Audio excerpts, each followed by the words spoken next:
12장 9절에서부터 36절까지입니다. 요한복음 12장 9절에서부터 36절까지 교독합니다. 9절입니다. 제가 먼저 봉독합니다. 유대인의 큰 무리가 예수께서 여기 계신 줄을 알고 오니 이는 예수만 보기 위함이 아니요 죽은 자 가운데서 살리신 나사로도 보려 함이로라.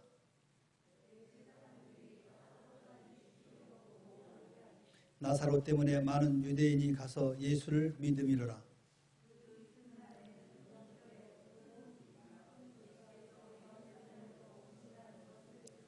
종려나무 가지를 가지고 맞으러 나가 외치되 호산나 찬송하리로다. 주의 이름으로 오시는 이 곧 이스라엘의 왕이시여 하더라. 이는 기록된 바 시온 따라 두려워하지 말라. 보라 너희 왕이 나귀 새끼를 타고 오신다 함과 같더라.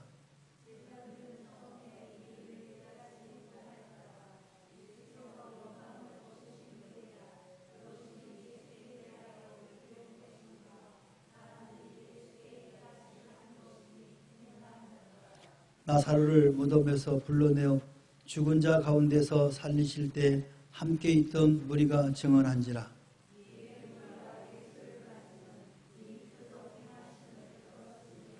바리새인들이 서로 말하되 볼지어다 너희 하는 일이 쓸데없다. 보라 온 세상이 그를 따르는도다 하니라.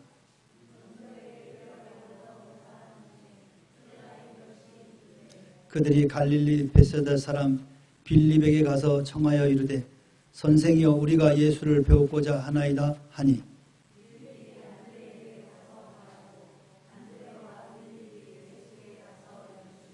예수께서 대답하여 이르시되 인자가 영광을 얻을 때가 왔도다.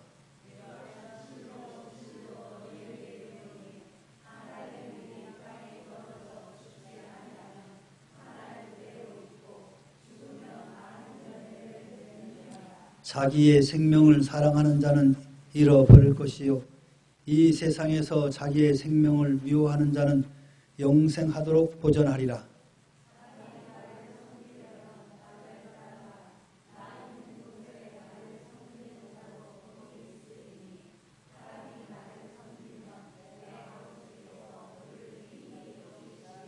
지금 내 마음이 괴로우니 무슨 말을 하리요. 아버지여 나를 구원하여 이때를 면하게 하여 주옵소서. 그러나 내가 이를 위하여 이때에 왔나이다.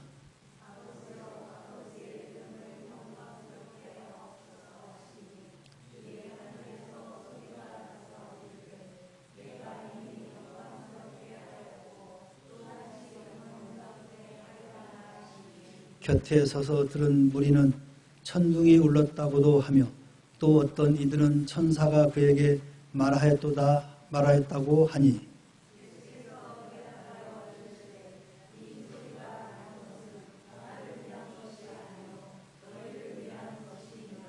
이제 이 세상에 대한 심판이 이르렀으니 이 세상의 임금이 쫓겨나리라.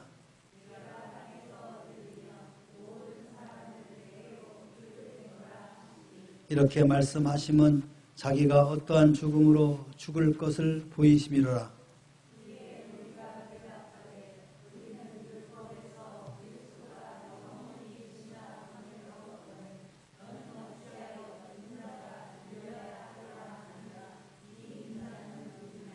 예수께서 이르시되 아직 잠시 동안 빛이 너희 중에 있으니 빛이 있을 동안에 다녀 어둠에 붙잡히지 않게 하라. 어둠에 다니는 자는 그 가는 곳을 알지 못하느니라.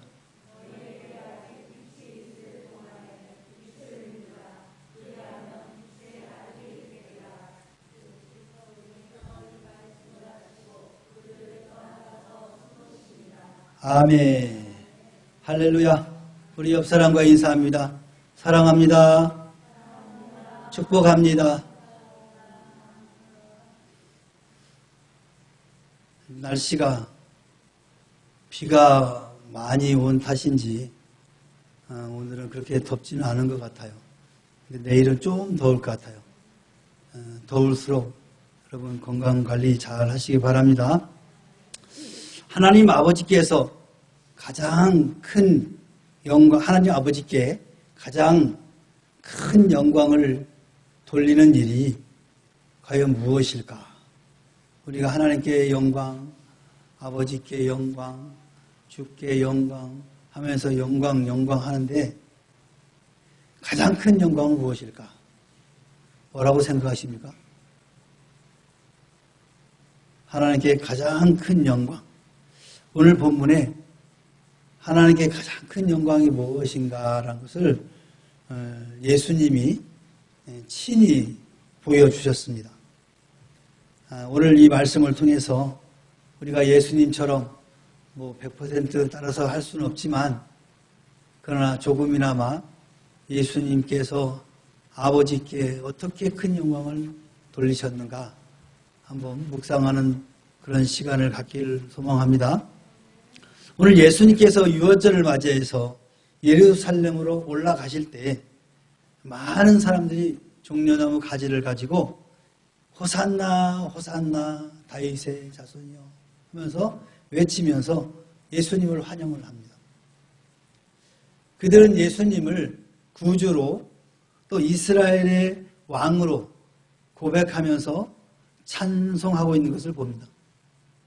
예수님께서는 그때 한 어린 나귀를 타고 예루살렘으로 올라가셨는데 이 예수님이 어린 나귀를 타고 예루살렘으로 가는 그 광경을 이미 구약의 스가랴 선지자는 예언을 하였다는 거예요. 스가랴 9장 9절에 보니까 이렇게 예언을 했습니다. 시온에 따라 크게 기뻐할지어다. 예루살렘에 따라 즐거이 부를지어다. 보라 내 왕이 내게 임하시리니 그는 공의로우시며 구원을 베푸시며 겸손하여서 나귀를 타시나니 나귀의 작은 것 곧 나귀 새끼니라. 이렇게 스가랴 선지자가 이미 이 땅에 오실 그 메시아에 대해서 지금 예언을 하고 있는 거죠. 그런데 스가랴의 그 예언을 무수히 많은 유대인들이 듣고 왔을 겁니다. 정작 예수님이 그와 같이 이 한 어린 나귀를 타고 예루살렘으로 올라가는 그 광경을 보았음에도 불구하고 그것이 일치가 되지 않는 거예요. 스가랴가 예언한 메시아와 오늘 나귀를 타고 가는 예수님의 그 그리스도인 예수를 매치시키지 못하는 거죠. 별개로 보는 거죠. 그런데 누군가는 이 예수님의 나귀를 타고 가는 것을 보면서 이 스가랴 선지자의 예언을 생각나게 했던 것입니다. 이걸 보면은 우리 믿음의 자녀들이 하나님께 드려야 할 가장 큰 일들은 뭐냐? 바로 찬미의 제사다. 오늘 이스라엘 백성들 중에 예수님을 추종하는 사람들이 호산나 호산나 주님을 찬송하고 찬미했던 것처럼 오늘 우리 믿음의 사람들은 바로 하나님을 찬양하고 찬미해야 된다. 히브리서 13장 15절에 우리는 예수로 말미암아 항상 찬송의 제사를 하나님께 드리자 했습니다. 이는 그 이름을 증언하는 입술의 열매니라. 우리가 드리는 하나님께 드리는 이 찬송이 입술로 드리는 바로 열매라는 거예요. 하나님을 영화롭게 하고 하나님의 이름을 드러내는 그 모든 것들의 열매가 바로 찬미다. 찬양이라는 겁니다. 그래서 우리는 매 순간순간마다 하나님을 찬양하는 겁니다. 이것이 바로 내 입술로 예수님이 구주시고 하나님이 우리 아버지시다는 사실을 고백하는 그런 열매라는 것입니다. 예수를 환영한 무리는 예수님께서 나사로를 무덤에서 불러내어서 살리실 때 함께 있던 자들의 바로 증거받은 자들입니다. 그러니까 예수님께서 나사로를 무덤에서 나오라 해서 죽은 나사로가 나오는 광경을 본 증인들이죠.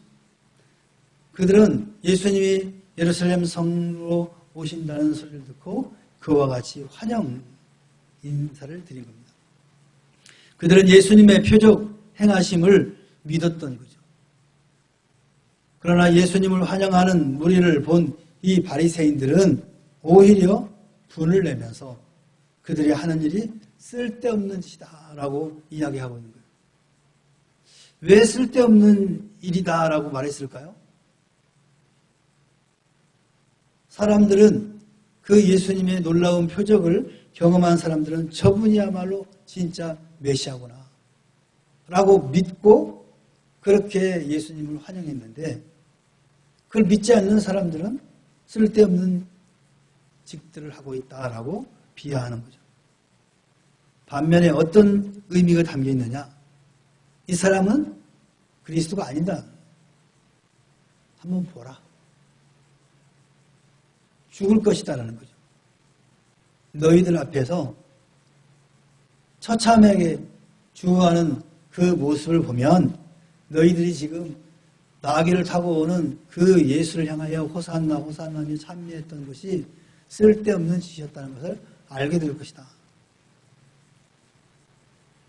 그런 의미를 담고 쓸데없는 짓들이다라고 폄하한 것입니다. 오늘 예수 믿는 저와 여러분들은 입술을 통해서 불려지는 이 찬양을 하나님께서 온전한 찬양으로 바꾸신다는 거예요. 마태복음 21장 16절에 보니까 어린 아기와 젖먹이들의 입에서 나오는 찬미를 온전케 하셨다 그랬어요. 아기들의 입에서 웅얼거리는 그것조차도 하나님께서 받으시는 찬미로 온전케 하셨다는 거예요. 그렇기 때문에 오늘 우리들이 하나님을 찬양하는 이 찬미가 허공에 외치는 것 같지만은 예수님께서 그 찬양을 온전한 찬양으로 바꾸신다는 겁니다. 얼마나 감격스러운 일입니다. 여러분이 힘들고 어려울 때 부르는 찬양이든 기쁘고 즐거워서 부르던 찬양이든 어느 환경에서든 부르는 그 찬양을 하나님은 들으시고 온전하게 하신다는 거예요. 바로 예수님은 이 호산나 다윗의 자손이여 하고 외쳤던 그 찬미를 유대인들은 쓸데없는 짓이라고 하였지만 오늘 예수님께서는 그것을 온전한 찬양으로 바꾸시겠다는 겁니다. 그러면서 예수님께서는 자신의 죽음을 예고하십니다. 예수님께서는 제자들에게 자신의 영광을 얻을 때가 왔다라고 밝히시죠. 24절에 보니까 한 알의 밀이 땅에 떨어져 죽지 아니하면 한 알 그대로 있고 죽으면 많은 열매를 맺느니라. 이렇게 말씀하시면서 밀알이 썩어서 열매를 맺는 원리를 말씀하시죠. 이는 자신이 죽음으로써 많은 사람이 살게 될 것이다 라는 것을 밝히고 있는 거죠. 예수님 자신이 하나의 밀알이 되겠다는 거예요. 그래서 내가 죽음으로 많은 사람들을 살리는 역할을 할 것이다. 희생의 밀이 되겠다는 거죠. 요한복음 11장 50절에 한 사람이 백성을 위하여 죽어서 온 민족이 망하지 않게 되는 것이 너에게 유익한 줄을 생각하지 아니하느냐. 바로 예수를 말하는 거죠. 예수님이 백성을 위하여 죽으면 온 백성이 망하지 않게 될 것이다. 그러면서 자신을 섬기려는 자는 자신과 같이 생명을 버려야 영생을 얻게 될 것이다 라고 교훈을 합니다. 생명을 얻으려면 생명을 버리라는 거죠. 역설적인 논리죠. 예수님께서는 십자가의 고난을 받으심으로써 부활의 영광을 받으신 것 같이 예수님을 따르는 자들도 고난을 통하여서 그리스도의 영광에 동참하게 된다는 그런 교훈을 하고 있는 것입니다. 예수님이 죽어야만 부활하는 거 아니겠어요? 그것처럼 죽어야만 사는 것이 우리 그리스도인의 삶인 것이죠. 마태복음 16장 25절에는 누구든지 제 목숨을 구원하고자 하면 잃을 것이요 누구든지 나를 위하여 제 목숨을 잃으면 찾으리라 이렇게 말씀하죠. 바로 순교자가 승리한다라는 것을 말씀하는 거죠. 다시 말하면 예수님이 죽음으로 승리의 온전한 승리의 계가를 부르게 될 것이다라는 말씀이에요. 사람들이 볼 때는 예수가 죽었으니까 이제 실패했다라고 말할 수 있을 것입니다. 그것도 처참하게 사형수들이 당하는 그런 십자가의 처형을 당하는 그 모습을 보면서 많은 사람들은 실망했을 겁니다. 그리고 그 일에 동참했던 유대인들은 승리했다라고 아마 좋아했을 것입니다. 드디어 자기들의 정적을 제거했다라고 아마 기뻐했을 것입니다. 그러나 그들의 그 잠깐의 승리의 도치는 끝났죠. 예수님은 부활하셔서 제자들에게 많은 사람들에게 보이시고 그리고 많은 사람들 앞에서 승천하는 모습을 보여주신 것입니다. 예수님께서는 제자들이 보는 앞에서 하나님께 영광 받으시기를 기도했어요. 그때 하나님의 음성이 들렸습니다. 너가 지금까지 한 모든 것이 내가 영광을 받은 것이다. 그러나 앞으로 더 큰 영광을 내게 돌릴 것이다. 천둥 같은 그런 음성이 들렸습니다. 그런데 어떤 사람은 그 소리를 듣지 못하고 어떤 사람은 천사들이 말했다라고 오늘 성경 기록하고 있습니다. 예수님께서는 그 소리가 제자들의 믿음을 위하여 들린 것이다 라고 말씀하시면서 자신이 영광을 받아 땅에서 들리면 모든 사람을 자기에게로 이끄실 것이다 이렇게 약속하고 있는 것을 보게 됩니다. 예수님은 죽음으로 이제 영광의 자리에 이르게 되고 하나님 우편에서 우리와 함께 하신다라는 메시지를 전달해줍니다. 골로새 3장 1절에 보니까 너희가 그리스도와 함께 다시 살리심을 받았으면 위의 것을 찾으라. 거기는 그리스도께서 하나님 우편에 앉아 계시느니라. 사도 바울이 분명하게 이야기합니다. 예수님 부활 승천하셔서 하나님 우편에 앉아 계신다. 그래서 너희들이 그 예수를 믿으면 그 예수와 함께 살게 될 것이다 라는 확신을 가지라는 거예요. 이는 예수님을 믿는 자들을 영원한 하나님 나라로 인도하신다라는 것을 우리에게 명확하게 약속하고 있는 것입니다. 그래서 사도행전 1장 9절에 보니까 이 말씀을 마치고 그들이 보는데 올려가시니 구름이 그를 가려 보이지 않게 하더라. 승천하신 예수님의 모습입니다. 예수님이 십자가에 달리기 전 예루살렘에 입성할 때 나귀를 타고 가는 그 모습을 보면서 비웃었던 그 유대인들은 당시에 잠깐은 자신들이 승리했다라고 외쳤지만 예수님이 승천하는 그 모습을 보면서 자신들이 완전한 패배자라는 것을 알게 되었던 것입니다. 오늘 본문에서 예수님의 예루살렘 입성은 최고로 하나님께 영광을 돌리는 사역입니다. 예수님이 십자가에 지기 전까지 수많은 표적을 통해서 아버지 하나님께 영광을 돌렸지만 더 큰 영광은 십자가의 죽음 그리고 부활하시고 승천하신 사역입니다. 왜 예수님께서 죽으시고 부활하시고 승천하셨습니까? 하나님께 영광을 돌리기 위한 것입니다. 이 모든 것이 다 하나님께서 계획하시고 하신 것이라는 것을 만방에 선포하는 거예요. 지금도 오늘 이 말씀을 통해서 많은 사람들에게 하나님은 살아계시고 그 하나님은 예수를 통하여 우리에게 구원을 약속하셨다는 것을 지금도 명확하게 지금 선포하고 계시는 것입니다. 하나님이 가장 큰 영광을 받으신 것은 뭐냐? 예수님의 죽음과 부활과 승천입니다. 이것은 예수를 믿는 사람들에게, 다시 말하면 우리들에게도 동일하게 적용된다는 것을 명확하게 밝히고 있는 것입니다. 부활의 산소망, 부활의 첫 열매가 되신 분이 우리 예수님이십니다. 우리에게도 이와 같은 부활과 또 영생을 예수님께서 우리에게 부여주신 이 놀라운 사건이 오늘 본문에 기록된 것입니다. 자, 이것은 다 무엇을 위한 것이냐? 하나님 아버지께 영광을 돌리는 일이다 라고 예수님은 말씀하고 있고 하나님 아버지께서도 그렇게 규명하고 있는 것입니다. 그렇다고 하면 오늘 우리들은 어떻게 하나님께 큰 영광을 돌리냐? 예수를 믿는 자로서 바로 죽음과 부활과 이 승천을 믿고 따르는 거예요. 그것이 바로 이 일을 계획하신 하나님 앞에 가장 큰 영광을 돌리는 거예요. 여러분, 부활을 믿으십니까? 영생을 믿으십니까? 이것이 하나님께 가장 큰 영광입니다.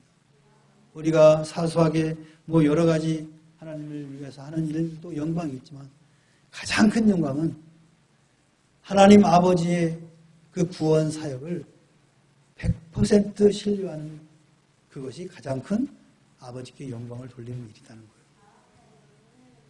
그래서 여러분들은 이 불변의 그 법칙, 변하지 않는 이 진리를 꼭 신뢰하시고 어떠한 환경과 어떠한 처지에 있다 할지라도 변혁하지 마시고 그 믿음을 끝까지 사수하시길 주의 이름으로 축원합니다. 오늘 예수님은 그와 같은 여러 가지 유혹과 핍박과 고난에도 불구하고 하나님 아버지의 계획대로 그는 이 땅에 오시고 인간의 몸을 입고 오시고 수많은 표적과 기사를 보여주시고 그리고 십자가에 오진 고통을 받으며 죽으셨습니다. 그걸로 끝난 것이 아니라 부활하시고 승천하셔서 오늘 하나님 우편에서 우리를 위하여 중보하신다는 이 명확한 사실을 믿으시고 변함없는 신앙생활을 하시기를 주의 이름으로 축원합니다. 축원합니다. 기도합시다. 사랑의 하나님 아버지 고맙고 감사합니다. 오늘 우리에게 약속하신 이 구원의 말씀을 오늘 본문을 통해서 다시 한번 명확하게 말씀해 주시니 참으로 감사를 드립니다.